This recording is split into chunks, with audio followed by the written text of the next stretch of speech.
Ang mga ito, halimbawa, sabi ng Biblia, huwag ka sumangguni sa patay. Anong ginagawa ng mga to? Nagpupunta sa sementeryo, titirik pa ng kandila. Anong sabi ng Biblia? Huwag ka makikipagsangguni sa patay at magparingas ng apoy. Tapos hindi pa kay kandila, yun din yun eh. Kinakausap niyo yung patay. O, ibig sabihin, sino ba kulto? Di ba? I'll never take it. You can fly away with me tonight. You can fly away with me tonight. Baby, let me take you for a ride. Yeah, yeah, yeah, yeah. I'll never take it. You can fly away with me tonight. You can fly away with me tonight.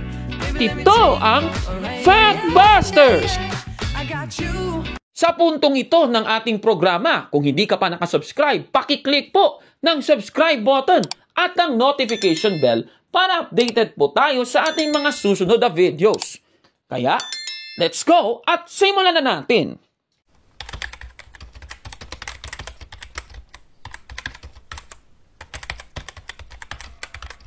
Magandang araw mga kapatid and welcome na naman sa isang episode ng Factbusters PH.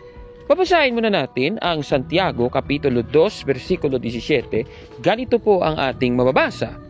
Gayon din naman ang pananampalataya na walang mga gawa ay patay sa kaniyang sarili. Maliwanag po sa ating nabasa mga kababayan.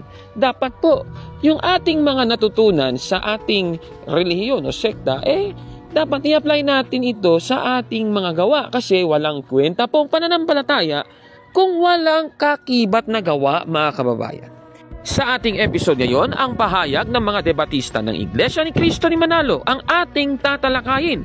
Siyempre, ito pong The Revealers na meron po sila sa YouTube at sa TikTok at sa Facebook mga kababayan.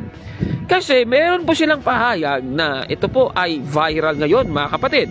O tignan nyo yung pahayag ng mga manalistang ito. O ito meron pong isang lalaki mga kapatid na nakaputing damit mga kapatid na sa simbahan ito, malamang. At sabi po sa baba, ubos na mga nagsasakristan kaya sa mental na lang humugot. Aba, grabe namang pahayag ito mga kababayan ha. At napakalaman po ng ating team na ito pong lalaki na nakikita ninyo, siya po ay anak ni Candy Pangilinan. At ito po ay verified mga kapatid.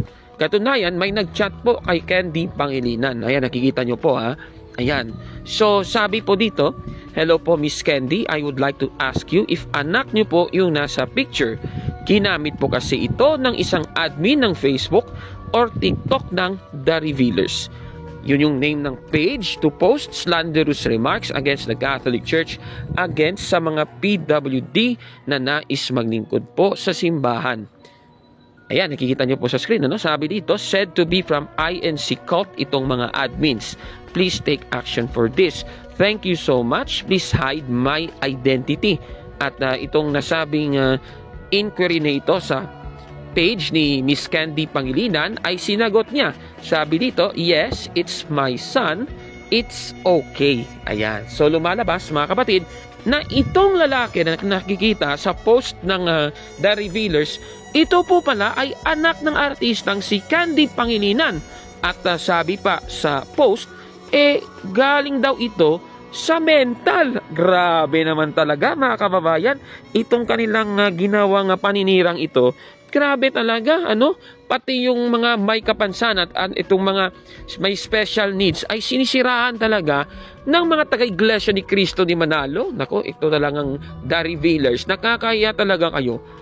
Ayon sa Biblia, anumang salitang mahalay ay huwag lumabas sa inyong bibig, kundi ang mabuting ikatitibay ayon sa pangangailangan upang makinabang ng biyaya ang mga nagsisipakinig. Hindi po sinusunod ng mga taga The Revealers itong Efeso 4:29. Nako naman. Ngayon, ito yung napansin natin. Ayon kasi sa kanila, ubos na raw ang nagsasakristan kaya sa mental na lang daw humuhugot ang Katoliko. Nako naman, grabe namang paninira yan.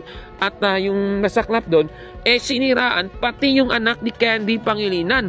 Tanong, totoo ba ito mga kababayan? Totoo ba ang anak ni Candy Pangilinan ay isang sakristan o baka hindi naman isang sakristan yan mga kapatid? O, tingnan natin ha. Nakikita nyo po sa inyong mga screen, ito pong post ni Candy Pangilinan noong July 11, 2021. At ang sabi dito, Kentin's first day of formal training as altar server. I-clarify natin, si Kentin, yan po yung pangalan ng anak ni Candy Pangilinan na nakita nyo po sa post kanina ng The Revealers, mga kapatid. At sabi dito, si Kentin ay isang altar server. Kahit nga i-search mo yan sa Google, yung AI na nga nagsabi, nakikita nyo po sa screen, mga kababayan. Ayan. So, sabi pa nga dito, Pangilinan believes in including neurodivergent people in society and has taken Kentin to church to serve. Klarong-klaro po. Ibig sabihin, ito palang si Kentin na anak ni Candy Pangilinan ay nagseservisyo sa Panginoon sa Iglesia Katolika, mga kapatid. At pagkatapos, sisiraan lang ng mga taga-Iglesia ni Cristo ni Manalo. Nakakaya talaga kayo? Klarong-klaro po. Ang anak ni Candy Pangilinan ay isang altar server. Baka sasabihin nila yung sakristan parehas sa altar server. Ang tanong, sakristan din ba ang altar server? Hindi po. Magkaiba po sila. Ang altar server, sila po yung umaasiste sa pari sa loob ng manal na misa bilang taga-abot ng mga kailangan gamit at iba pa. Pero yung sakristan, sila naman yung naatasan sa pag-iingat sa mga gamit sa loob ng simbahan at sa banal na misa. Kaya magkaiba yung dalawang yon.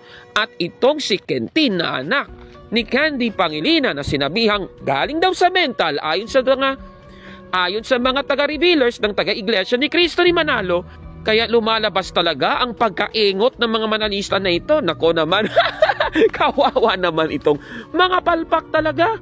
Nako naman. Kaya sa sinasabing ito na grabe ko manira sa mga may special needs na mga taga-Iglesia ni Cristo ni Manalo, lalong-lalo na itong The Revealers, busted yan, mali yan. Nako, kawawa talaga. Talagang lumalabas ang kabangbangan sa taong walang alam. Ayon po sa Biblia, makikita ang kabangbangan sa taong walang alam, mga kapatid.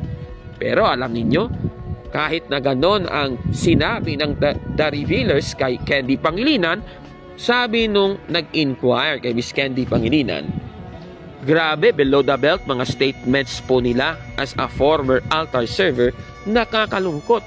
Pero yung sagot ni Candy Pangilinan, mas humahanga tayo Sabi niya, gusto po nila ng gulo at mapansin, kaya wag nating ibigay. Ayan, sa bagay, lumalabas talagang kabangbangan ng mga taga The Revealers na ito. Nako naman, kawawa naman kayo. Tanong, pati ba ang mga may special needs, pwede ba silang mag-serve sa simbahan? Nasa Biblia po sa Mateo 19:14 na kahit yung maliliit na bata, wag daw pagbawalang lumapit kay Kristo. Kung pinapalapit nga ni Kristo ang mga maliliit na bata, paano pa kaya ang mga may kapansanan at may mga special needs, mga kapatid?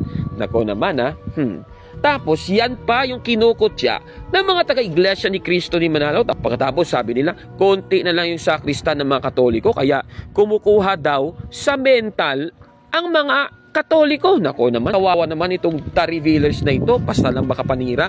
Kaya sampal sa mukha nila ang kanilang ginagawa, mga kababayan. Nako naman. Ano po masasabi ninyo sa ating episode po ngayon? Paki-comment po sa baba, mga kapatid. At kung like mo ang video na ito, paki-smash ng like button at mag-subscribe sa ating YouTube channel, Factbusters PH. Kaya huwag maniwala sa sabi-sabi. Check mo na kung fact nga talaga hanggang sa susunod na episode. Ako po si Gabo at ito ang Factbusters. Ayon sa Biblia, kailangang suriin ang mga aral ng iba't ibang mga mangangaral sa ating panahon. Ito po ang programang maghahatid sa inyo ng komprehensibong pagsusuri. Ako po si Kaborno at ako ang inyong taga-suri. Jesus Christ, the Son of God, was born for you and me. He came to bring the good news from sin to set us free.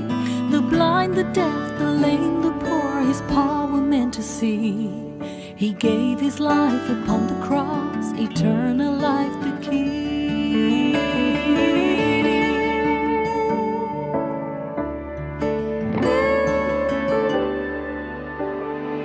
He broke bread and shed wine before his agony. We share the body and the blood in his memory. To make his message known is our responsibility. So here we are to pledge our lives to the Lord of eternity.